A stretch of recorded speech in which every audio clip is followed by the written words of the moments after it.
¿Quién no se ha sentido dichoso, feliz, complacido, jubiloso, afortunado y ni siquiera ha notado que el tiempo pasa rápido al estar realizando aquello que te encanta y te gusta?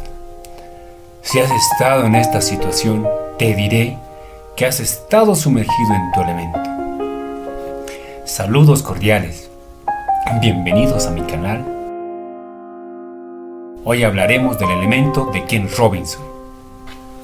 A continuación vamos a realizar una breve introducción. Robinson menciona que en nuestra infancia usamos el talento de nuestra creatividad e imaginación. Sin embargo, cuando crecemos perdemos ese talento o habilidad, ya que el sistema educativo solo nos enseña lo que quieren que aprendamos. Y con el pasar de los años, olvidamos nuestra capacidad y talento interior, viviendo una vida vacía sin objetivos. La gran mayoría de las personas es dependiente, por lo cual no saben por dónde empezar o qué hacer. También las personas vivimos sumergidos en el pasado, recordando el maltrato de nuestros padres, hermanos y o profesores. Así también las burlas que sufrimos. Y todo esto se refleja al exterior, en nuestras relaciones personales, laborales y sociales. Al mismo tiempo, culpamos a nuestros padres sin darnos cuenta que ellos actuaron así porque fueron educados de esa manera y por esta razón hicieron aquello.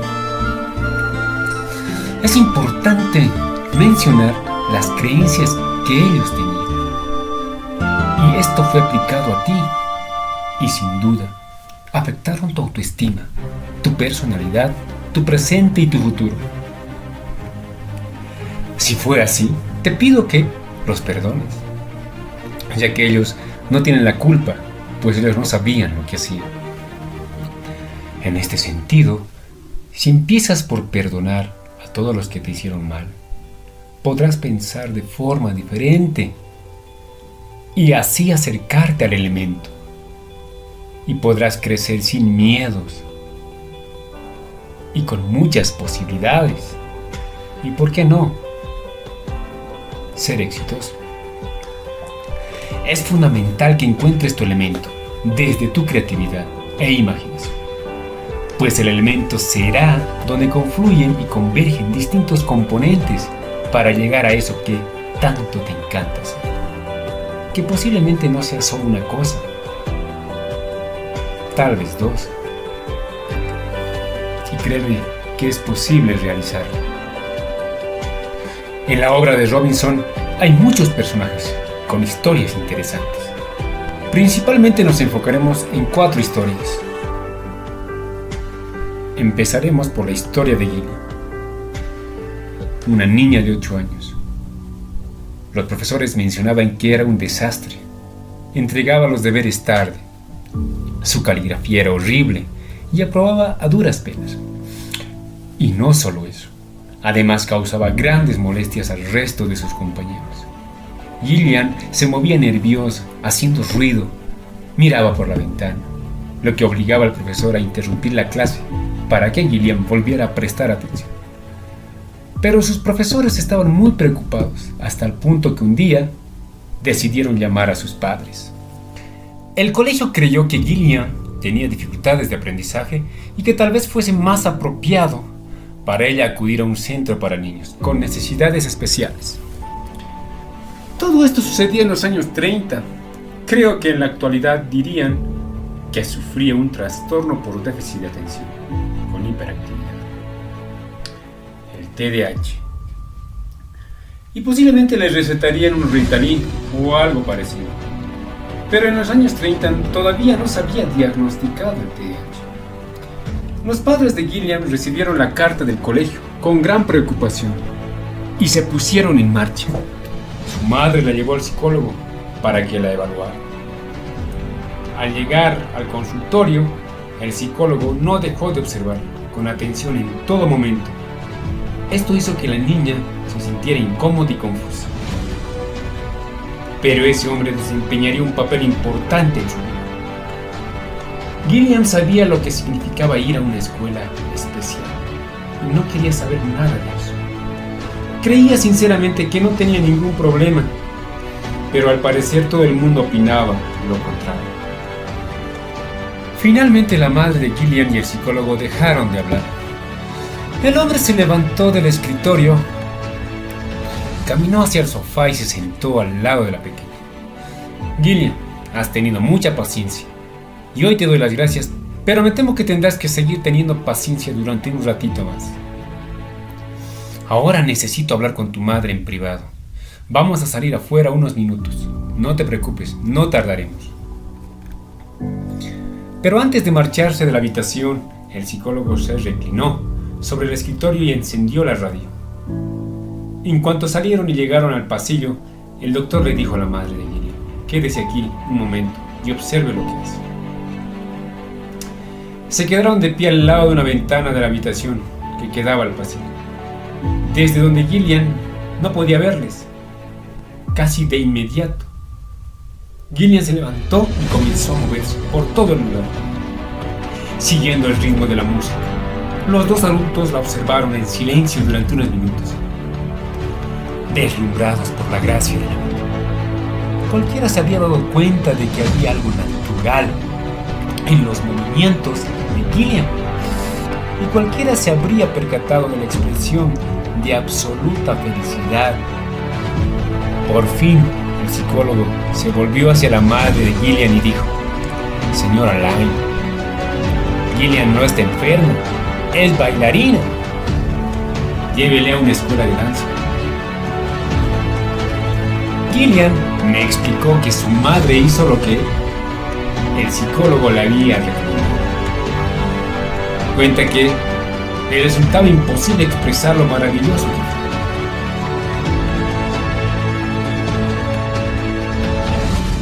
Entré en esa habitación llena de gente como yo.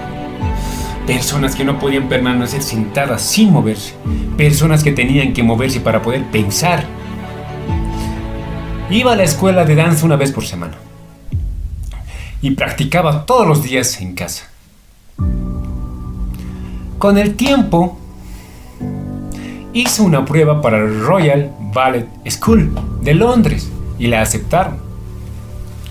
Siguió adelante hasta ingresar a la Royal Ballet Company, donde llegó a ser solista y actuó por todo el mundo.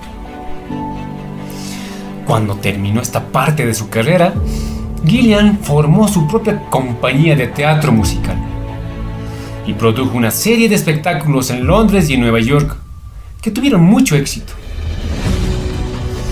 Con el tiempo conoció a Andrew Lloyd Webber y crearon juntos algunas de las célebres producciones musicales para teatro de todos los tiempos, entre ellas Cats y El fantasma de la ópera.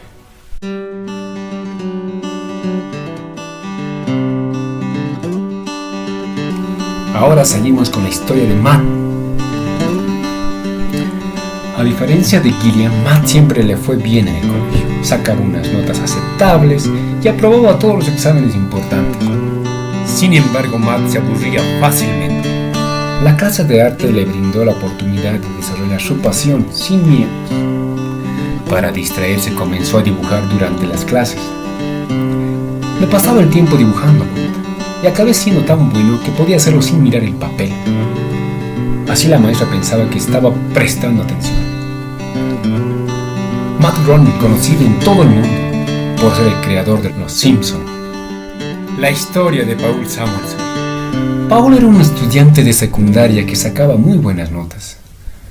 Cuenta que cuando era joven se le daba bien los problemas de lógica y solución de acertijos de los test del coeficiente intelectual, cálculo y estadística.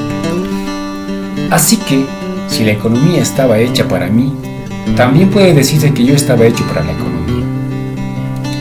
No hay que subestimar la importancia vital de encontrar pronto el trabajo al que quieres dedicarte.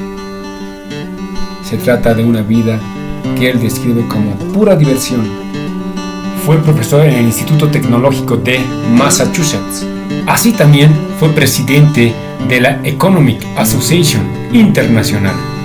Ha escrito varias obras, incluido el libro sobre economía más vendido de todos los tiempos, y cientos de artículos que han tenido una influencia significativa en la política. Y en 1970 se convirtió en el primer estadounidense que ganó el Premio Nobel de Economía. 3 historias asombrosas y una cosa en común: cada personaje encontró su elemento y sobre todo ese talento innato que tenemos los seres humanos. Pues si no haces aquello que te gustaría y para la cual tienes talento, posiblemente las cosas no te salgan bien. De acuerdo a lo que dice Robinson, estar en nuestro elemento depende de que descubramos y sobre todo saber cuáles son nuestras habilidades. Ahora bien, ¿cómo definimos el elemento? El elemento es el punto de encuentro donde convergen las aptitudes naturales, inclinaciones personales, habilidades, pasiones y creatividad. Es esa situación o lugar donde las personas hacen lo que aman y se sienten realmente ellos mismos, llenos de vida. Esto es algo fundamental para su sentido de identidad, sus objetivos y su bienestar. Ahora, la pregunta es: ¿cómo encontramos nuestro elemento? Respuesta: lo primero que debes hacer es pensar de forma diferente. Que no des nada por hecho, sobre todo nuestras habilidades y de otras personas.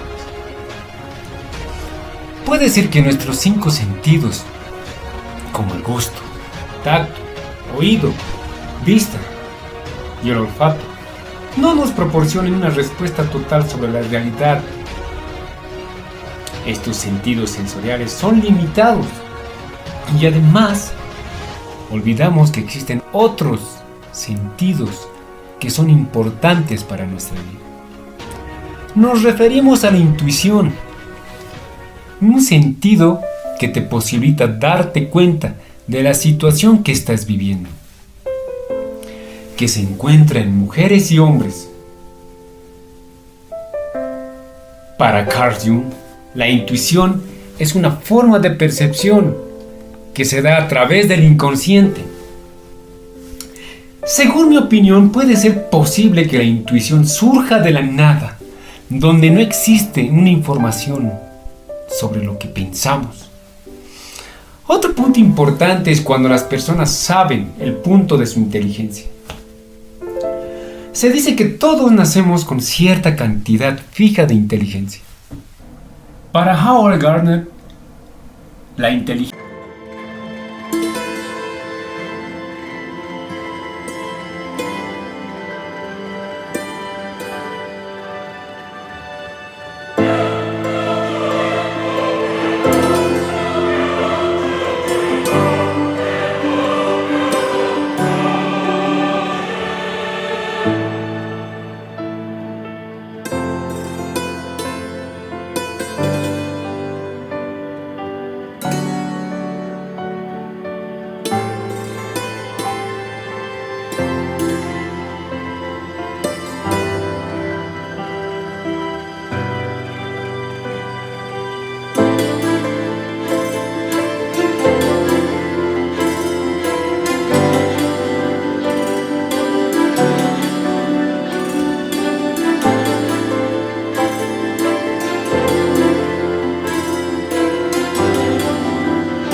por último, la inteligencia de cada persona es peculiar y única.